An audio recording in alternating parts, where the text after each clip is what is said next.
Today, as most days, we start with clicker questions. So get your clickers out. Here's the first one. Oh, come on. Oh, wait. I was so happy. Does that work? Wait a minute.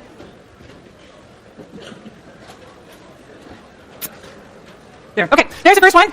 So this didn't work. Now, oh, and it's working. Good. So which of these graphs depicts the production possibilities frontier? Shh. When I start, you stop. That's the rule. Which of those graphs depicts a production possibilities frontier? A, B, C, D, and there is no E on this one. 3 seconds. Counting 1, counting 2, and 3. Good. All right, what do we got? Good job. Okay, so click here, choose a color. So we've got, whoop, back it up. Click there, click a color. And what do we have? 69% get the happy face. So the production possibilities frontier looks like graph B. All right, the next one. There we go. Start. An economy's production possibilities frontier slopes down. Why? The PPF slopes down because there are trade-offs. We're looking at just one economy. There's only 2 types of output. Not all people have the same skills, so you don't know. A, B, C, D, or E. Remember, one clicker per person. If somebody asks you to click in for them and we see 2 clickers, you lose both clickers for the semester. Counting 3 seconds. Counting 1, and 2, and 3. Stop. All right. Production possibilities frontier slopes down because there are trade-offs. Good job. 81% get the happy face on that one. Next one. Why are there trade-offs? There are trade-offs because A, we're looking at just one economy. B, there's only 2 types of output. C, not all people have the same skills. D, resources are scarce. Excuse me, or E, I don't know. Why are there trade-offs? You were right, 81%, that the PPF slopes down because there are trade-offs, but why are there trade-offs? A, B, C, D, or E? 3 seconds, counting 1, counting 2, counting 3. Still not working, and stop. Why are there trade-offs? Good job. There are trade-offs because resources are scarce. 77% get our happy face. Resources are scarce, which means at any moment in time, there's not an unlimited amount of all of our resources.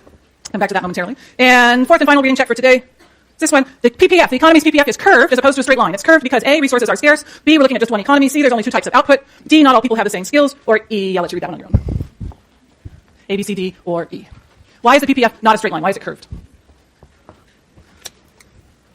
Oh, it looks to me like you might benefit from checking in with the person next to you, because right now I have only 38% with the right answer. So check in with the person next to you, see if you have the same answer. I'll leave it open. See if you have the same answer, and if you have different answers, try to figure out who's right.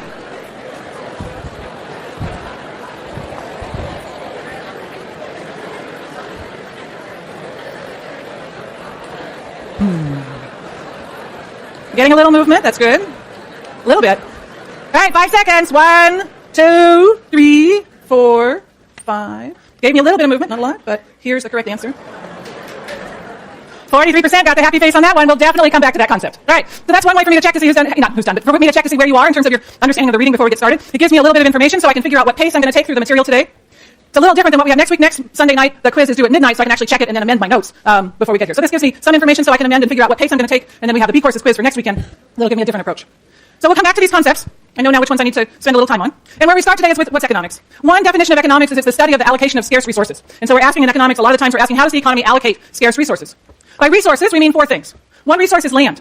Now that land can be used for agricultural purposes, and oftentimes when we think of land, we think of open land where there's things growing. But land also sometimes is used for urban purposes. So land is a resource, whether it's being planted or whether it's the base underneath buildings such as the one we're inside right now. So one resource is land. A second resource is labor. Labor can be slave labor.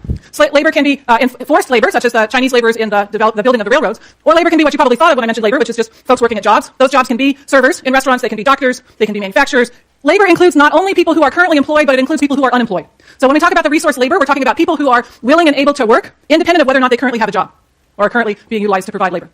All right, capital. Third of our 4 resources is capital. When economists use the word capital, we mean something very different than is intended in UGPA 10. So if you've memorized the definition for UGPA 10, it's wrong.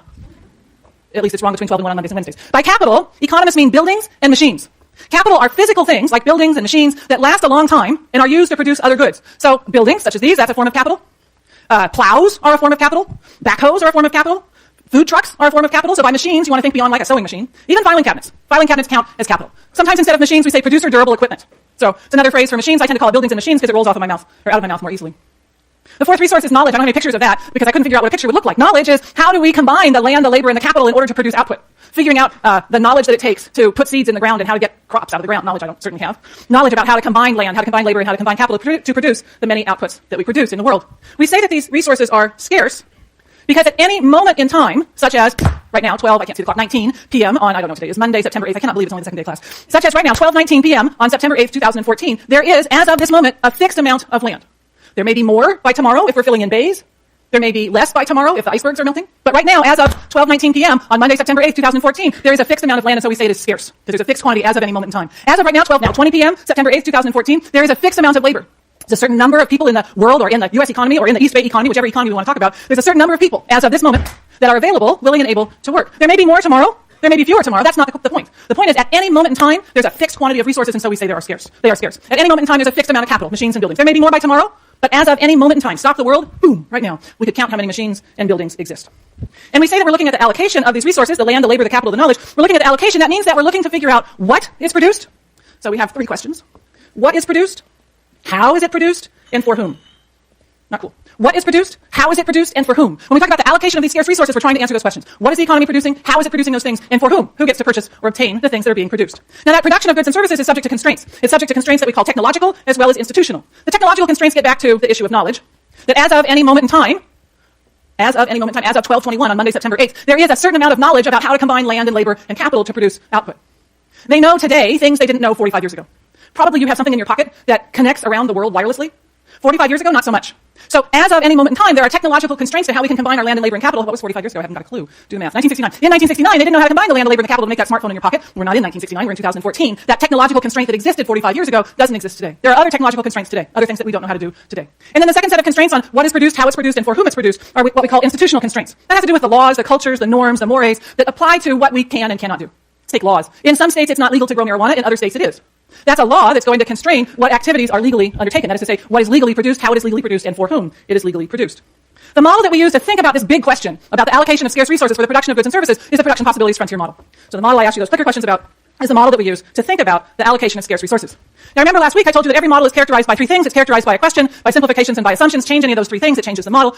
For the production possibilities frontier, the question's kind of long, but it's important. What are the general characteristics of the possible combinations of output that can be produced in an economy within a given time period? That's the question we're trying to answer. What are the given characteristics of the possible combinations of output that can be produced in an economy within a given time period? Now, you notice I highlighted some of those words on the screen and with my voice. Possible combinations of output. We're not talking about what is an economy producing. We're talking about what can an economy possibly produce. What are the options? What are the possibilities for an economy? What possible combinations of output that can be produced? It doesn't say that are being produced. It doesn't say that were produced. It doesn't say that will be produced. It says can. Keyword can. Because we're looking at what are the possible, not the actual, not the historical, but the possible combinations of output that given the available resources and our available knowledge and the available institutions, what can we produce? What are the different combinations of output that can be produced within a given time period? We need to remember when we do economics that it's not something that's sort of floating in the air, devoid of any sort of rootedness to time, but we're looking at activity within a time period, be it a month or a week or a year, it doesn't matter. We just need to specify and be clear that we're talking about within some given time period. Question, simplifications, assumptions. That's the question. What's the simplification? The simplification is we're going to say there's only 2 types of output. Now, is that actually true? Are there only 2 types of output in the world? No. I mean, you've got on shoes, presumably. You've got on clothes. You've got something in your hand that you're writing with, and you're writing on something. Already that's 4. There are lots and lots and lots and lots and lots and lots and lots. So many I couldn't possibly count them, different types of output. But what we do is we say, let's simplify the world. The trick to economics is, yeah, the world is really big and really complicated. But when we have a question that we want to answer, we're going to strip away as much of that real world complication as we can in order to answer the question. We don't have to deal with the fact that there are millions of different types of output in order to answer the question of what are the general characteristics of the possible combinations of output that can be produced in an economy within a given time period. To answer that particular question, we can simplify the world down to the point where we simplify and say there's only 2 types of output. Now, there's lots of different ways of divvying up the 2 different types of output. Sometimes people say guns and butter, which is to say military goods and services and non-military goods and services. And so we say, let's assume that we can simplify everything we produce and divide them into 2 categories. Some things are military hardware and other items for the military, and then there's everything else which we'll call butter, guns and butter. Sometimes, people do consumption items and investment items. So they say, actually the other way around, investment items and consumption items. It's the same thing, but the example works better in reverse. The investment items are buildings and machines, things that can be used to produce other goods and services. So we're going to call all of the many things that we produce, let's divvy them up into 2 categories. One is things that can be used to produce other things. We'll call those investment goods. And the other is everything else, and we'll call that consumer goods. So see, we're taking this complex world we live in, and we're just coming up with categories, mutually exclusive categories. We're going to put everything in one category or the other.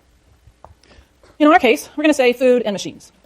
It's kind of like consumer goods and investment goods, but it's more specific. So we're going to say, let's assume that everything that's produced in the world can be divided into these 2 categories. We'll call them food and machines. Machines are goods and services that are used to produce other goods and services, and food is everything else. We'll call it food. Simplification. Models are characterized by questions, simplifications, and assumptions. I gave you the question, I gave you the simplification. What's the assumption? The key assumption of the production possibilities frontier model is that there's no deliberate waste. That once the economy has figured out what combination of output it wants, that then those scarce resources, the land, the labor, the capital, the knowledge, are allocated in such a way that there's no deliberate waste. Take an extreme example. Oh, who's a popular entertainer? Barbra Streisand. I'm older than you. Okay. She's a singer. Kind of like Beyonce, but older. It wouldn't make any sense, once we decided we wanted a certain amount of entertainment in the world and a certain amount of agricultural products in the world, to have Barbra Streisand, who's like Beyonce but a lot older, to have Barbra Streisand be a farmer. Because she can't grow things. She's terrible. She's a pretty good entertainer. She's pretty good. So we're not going to have deliberate waste. We're not going to deliberately take somebody who's a really awesome entertainer and have them produce the other good, when what we're trying to produce is entertainment on the one hand and, say, food on the other hand. No deliberate waste. We're going to allocate our resources as efficiently as possible.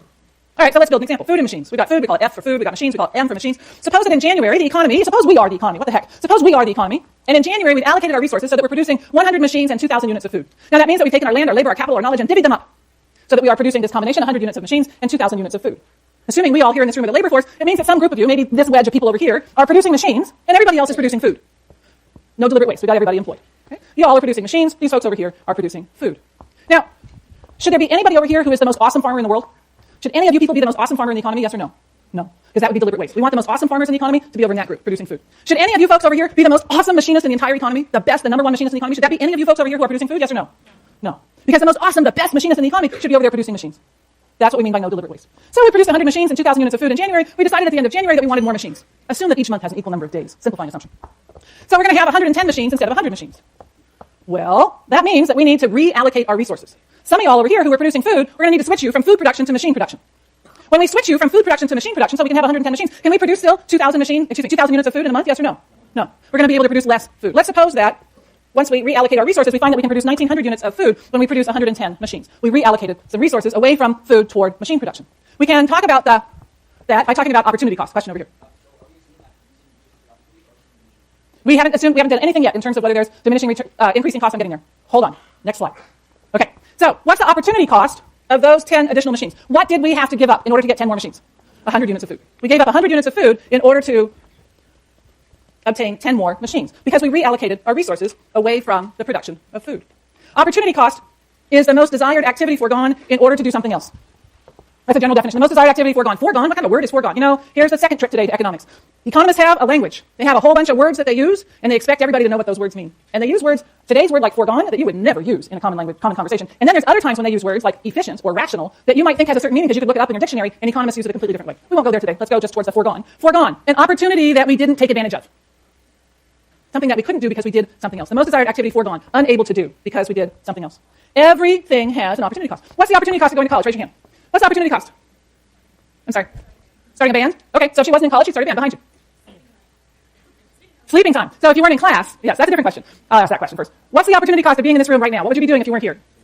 Sleeping, yeah, I know. Doesn't matter what time of day I teach the class, the dominant answer is always sleeping. The opportunity cost of coming to class, whether it's an 8 a.m. or a noon or a 3 p.m. or a 7 p.m. class, the opportunity cost of coming to class is always sleeping. Opportunity cost of going to college, not starting a band, what else? More specifically, salary that you could have earned if you'd worked instead, right? So what did you give up? That's a way of putting dollars on it. What's the activity that you gave up?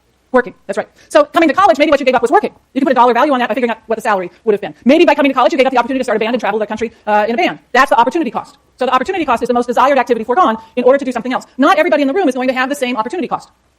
For some of you, it was working. For some of you, it was traveling. For some of you, it was starting a band. There's a whole lot of different activities that are your most desired alternative to what you're doing right now. Clicker question. Let's remember what's on the next slide. Clicker question. Which of these statements is true? There's an opportunity cost only if I don't want to do something. There's an opportunity cost only if I do want to do an activity. C, because I can multitask, there are no opportunity costs. D, there are opportunity costs to all activities because I can't clone myself. And E, there are opportunity costs to all activities because everything costs money. A, B, C, D, or E. 3 seconds, counting 1, 2, and 3. Good job, 77%. Get the happy face. There are opportunity costs because you can't clone yourself. You are a scarce resource. There is only one of you. The reason there are opportunity costs is because resources are scarce.